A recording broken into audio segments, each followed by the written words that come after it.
Кытай бийлиги жарандарына көп балалуу болууга уруксаат берет. Кытай бийлиги калктын санын көбөйтүү максатында 1978 жылдан бери карманып келген бир үй бүлө бир бала саясатынан баш тартаарын дүйнөлүк басылмалар жазып чыгышты.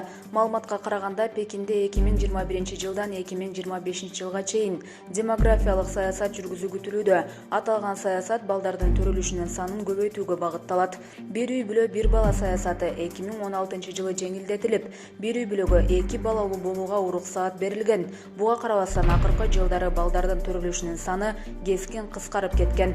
Калктын улгайып кетишине каршы күрөшүү үчүн тез аранын ичинде үй бүлөдө балдардын төрөлүшүнүн санын көбөйтүү пландалууда деп жазылат маалыматта. Булак чындык кейжи. Өкмөт жаңы жыл алдындагы жамааттык кечелерге бөгөт коюуга ниеттенип жатат. Өкмөт жамааттык жаңы жылдык кечелерди өткөрүүгө тыюу салышы мүмкүн. Бул маселени карап чыгуу сунушун вице-премьер Эльвира Сурабалдиева республикалык штабка киргизди. Чоо жайы азырынча белгисиз, бирок кеп чектөөлөрдү киргизүү же толугу менен кечелерди токтотуу тууралуу болуп жатканы айтылат. Булак Спутник кейжи. Кыргызстанда алгачкы жолу тез жардам унаасы чыга баштады. Кыргыз унаа курулуш компаниясы алгачкы тез жардам унаасын көрсөттү. Аталган компания 2019 жылдын март айында биринчи этабын иштей баштаган.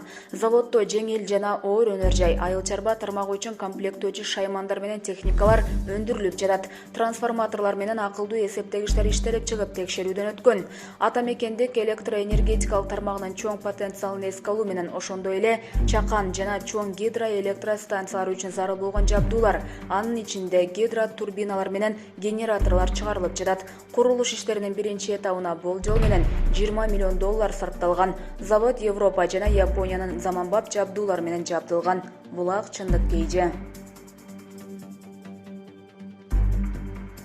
Россия Кыргызстанга гум жардам катары 9000 тонна азык-түлүк жөнөттү. Россия Кыргызстанга гуманитардык жардам катары 9000 тонна азык-түлүк жөнөттү. Бул туурасында Россиянын Кыргызстандагы элчилиги билдирди. Маалыматка ылайык, азык-түлүктөр өлкөдө жакыр жашаган үй бүлөлөргө таратылып берилмекчи. Россия Кыргызстанга $8 миллион гуманитардык жардам көрсөтүү боюнча чечим кабыл алды. Ал каражатка жакыр жашаган үй бүлөлөргө колдоо көрсөтүү максатында 9000 тонна азык-түлүк сатып алынды. 25 ноябрда Бишкекте un жана өсүмдүк майын тапшыруу аземи болуп, андан соң региондорго бөлүштүрүлөт. Бул долбоор буунун дүйнөлүк азык-түлүк программасы менен биргеликте ишке ашырылууда деп жазылат маалыматта. Булак чындык кейжи. Памирлик кыргыз. Памирге кетебиз, ачка калдык, Кыргызстанга суктанган деле жокпуз. Бул тууралуу памирлик кыргыздар Спутник басылмасына маек курган. Памирден келгенде Алай районунун Сары Могол айылына жайгашканбыз. Ал жакта эле бир аз суук эле, бирок көнө түшкөнбүз. Эми Талдуу суу айылына өкмөт үй салып берип көчүп келдик. Абдан суук экен. Памирден эч айырмасы жок. Эшикте шамал, 2 күндүн биринде күн бузулуп турат.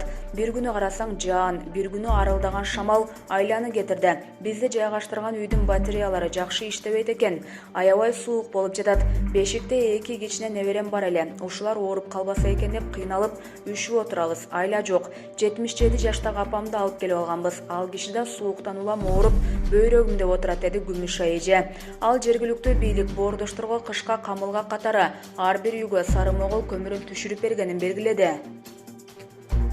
Бизге көмүр түшүрүп отун камдап беришти. Көмүрү да майда унга окшош көмүр экен, такыр күйбөйт. Күйсө деле кайра өчүп калат. Ошентип суукта кыйналып кеттик. Сары Моголдо 1 жыл турдук. Анда кадимки меш жагып коюп, жок дегенде жылуу отурчу элек. Бир жумада бир болуучу базары да бар эле. Базардан кем карчыбызды толуктап алчубуз. Памирден келгени Ошко бир түнөлүктө эртеси түз эле Сары Моголдогу мектепке жайгаштырышкан. Маңдай тескей бөлмөлөрдө Памирлик 11 үй бүлө тиктешип отурдук. Ошону менен эч жакты көрө алган жокпуз. Бирок эл менен таанышып, аз-аздан көнүшүп калганбыз. Талдуу сууда же дүкөн жок. Жаз келсе Памирибизге кетип калсакпы деп эртели кеч ойлогонубуз ошол деп кейиди Орозбек кызы. Булак чындык кейжи.